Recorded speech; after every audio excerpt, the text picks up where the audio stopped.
যুদ্ধবিরতি লঙ্ঘন করে লেবাননে ইসরায়েলি হামলায় নিহত ১৬, ধ্বংসস্তূপে পরিণত একাধিক গ্রাম। আন্তর্জাতিক আইন লঙ্ঘনের অভিযোগ তদন্তে বিশেষ দল পাঠাচ্ছে জাতিসংঘ। ইউক্রেনের খেরসনে রুশ হামলায় নিহত এক রাশিয়ার বেলগোরোদে জেলেনস্কি বাহিনীর পাল্টা আক্রমণে একজনের প্রাণহানি। ৩২৬টি ড্রোন ভূপাতিতের দাবি মস্কোর।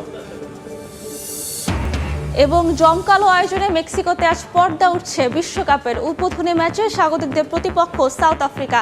দ্য গ্রেটেস্ট শো অন আর্থে উত্তাপ ছড়াচ্ছে দেশের ফুটবলাররাও। এবার আন্তর্জাতিক প্রসঙ্গ।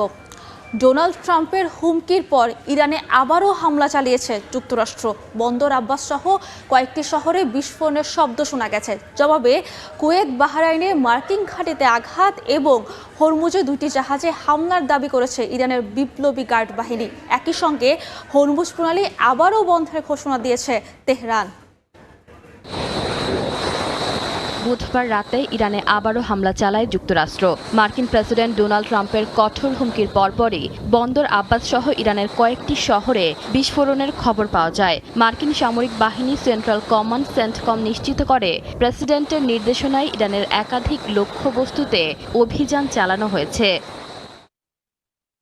মার্কিন হামলার পর রাজধানী তেহরানের পশ্চিমাঞ্চলে আকাশ প্রতিরক্ষা ব্যবস্থা সক্রিয় করা হয়। তবে এখন পর্যন্ত হতাহত বা ক্ষয়ক্ষতির কোনো নির্দিষ্ট তথ্য প্রকাশ করা হয়নি।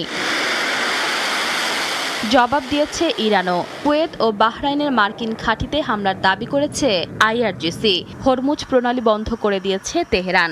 দেশটির সামরিক বাহিনী তেলবাহী ট্যাঙ্কার, বাণিজ্যিক জাহাজসহ সব ধরনের নৌযানের চলাচল বন্ধের নির্দেশ দিয়েছে বলে জানিয়েছে ইরানি সংবাদ মাধ্যম। সতর্ক করে বলা হয়েছে, নির্দেশ অমান্য করলে সংশ্লিষ্ট নৌযানকে লক্ষ্যবস্তু করা হতে পারে। এর আগে ওয়াশিংটনে সাংবাদিকদের ট্রাম্প বলেন, আগের দিন ইরানে কঠোর আঘাত হানা হয়েছে এবং আরও হামলা চালানো হবে।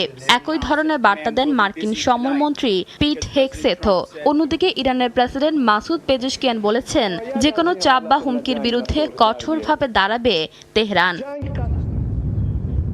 যুক্তরাষ্ট্র ও ইরানের মধ্যে উত্তেজনা নতুন করে বাড়ে মঙ্গলবার। হরমুজ প্রণালীতে একটি মার্কিন সামরিক হেলিকপ্টার ভূপাতিত হওয়ার পর ইরানের বিভিন্ন স্থাপনায় হামলা চালায় যুক্তরাষ্ট্র।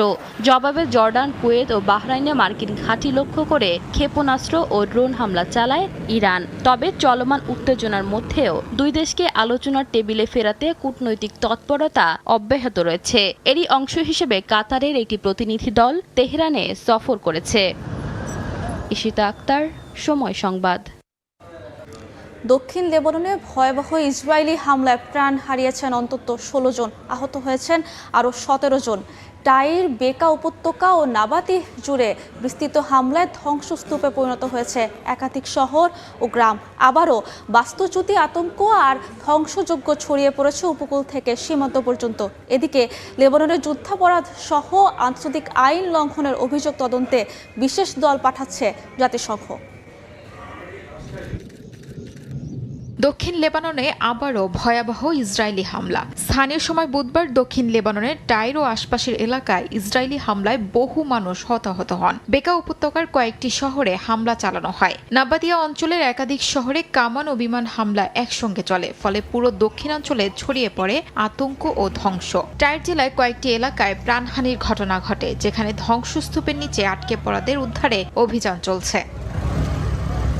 টাইর শহরে আলবাস ফিলিস্তিনি শরণার্থী শিবির ও ঘনবসতিপূর্ণ আবাসিক এলাকাকে লক্ষ্য করে হামলা চালানো হয়েছে বলে জানায় স্থানীয় সংবাদ মাধ্যম। শহরের উপকূলীয় ও খ্রিস্টান অধ্যুষিত এলাকায় ড্রোন টহল ও নতুন হামলার আশঙ্কায় হাজার হাজার মানুষ আটকে পড়েন। জাতিসংঘের তথ্য অনুযায়ী টাইরে প্রায় 28,000 ফিলিস্তিনি শরণার্থী বসবাস করেন, যাদের মধ্যে বড় অংশই এখন বাস্তুচ্যুত। মানবাধিকার বিশ্লেষকদের মতে, নিরাপদে সরিয়ে নেওয়ার সুযোগ না থাকায় পরিস্থিতি আন্তর্জাতিক মানবিক আইন নিয়েও প্রশ্ন তুলছে।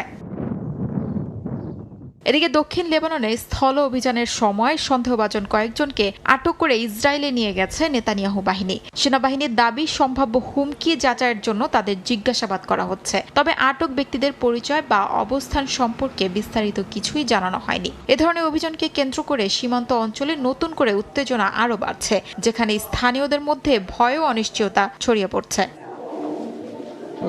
অন্যদিকে জাতিসংঘ মানবাধিকার দফতর জানিয়েছে লেবাননের যুদ্ধ চলাকালে আন্তর্জাতিক আইন লঙ্ঘনের অভিযোগ তদন্তে একটি দল পাঠানো হবে। সংস্থাটির মতে সংঘাতের সব পক্ষের কর্মকাণ্ড মূল্যায়ন করে একটি পূর্ণাঙ্গ প্রতিবেদন প্রকাশ করা হবে। একই সঙ্গে যুক্তরাষ্ট্র ও ইরানের মধ্যে সম্ভাব্য সমঝোতা আলোচনার প্রেক্ষাপটে লেবানন ইস্যুতে ওয়াশিংটনের অবস্থান কিছুটা নমনীয় হতে পারে বলে বিশ্লেষকদের ধারণা। যুদ্ধবিরতির পরও ক্রমাগত হামলা, বিপুল প্রাণহানি এবং খাদ্য সংকট পরিস্থিতি আরও জটিল করে তুলছে।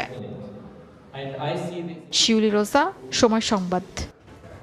আজ রাতে মেক্সিকোতে পর্দা উঠছে the greatest show on earth বিশ্বকাপ ফুটবলের 23তম আসরের। বিশ্বকাপে না থাকলেও প্রায় 10,000 মাইল দূরের দেশ বাংলাদেশেও রোমাঞ্চ আর উন্মাদনার ছড়াছড়ি। দেশের সাবেক ও বর্তমান ফুটবলাররা মেতেছেন ফুটবল উৎসবে। জাতীয় দলের অধিনায়ক জামাল ভুঁইয়ার চোখে ফেভারিট ব্রাজিল, স্বপ্ন দেখছেন ষষ্ঠ শিরোপার। কারো চাওয়া শিরোপা ধরে রাখবে আর্জেন্টিনাই। স্পেন, ফ্রান্স, জার্মানিকেও এগিয়ে রাখছেন কেউ কেউ। তবে বিতর্কমুক্ত বিশ্বকাপের আশা সবারই। এর মতো 48 দল উত্তাপ ছড়াবে 23তম আসরে। প্রস্তুত যুক্তরাষ্ট্র, কানাডা ও মেক্সিকোর 16টি ভেন্যু।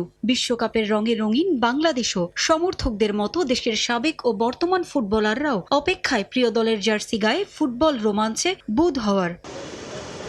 5 বারের চ্যাম্পিয়ন ব্রাজিলের পার ভক্ত জামাল ভুঁইয়া 2014 বিশ্বকাপের সেমিফাইনালের 7 আপের স্মৃতি এখনো কষ্ট দেয় তাকে। সে সমালোচনার জবাব দিয়ে এবার হেক্সা জয় করবে সেলেসাও আশা তার। গোলরক্ষক জিকোরও প্রত্যাশা এবার শিরোপা যাবে ব্রাজিলেই। ব্রাজিলে end of the day trophy হাতে নিবে, কিন্তু আমি জানি অ্যাজ আ ব্রাজিল ফ্যান আমরা অনেক বছর সাফার করছি, অনেক ট্রোল পাইছি, অনেক গালি খাইছি।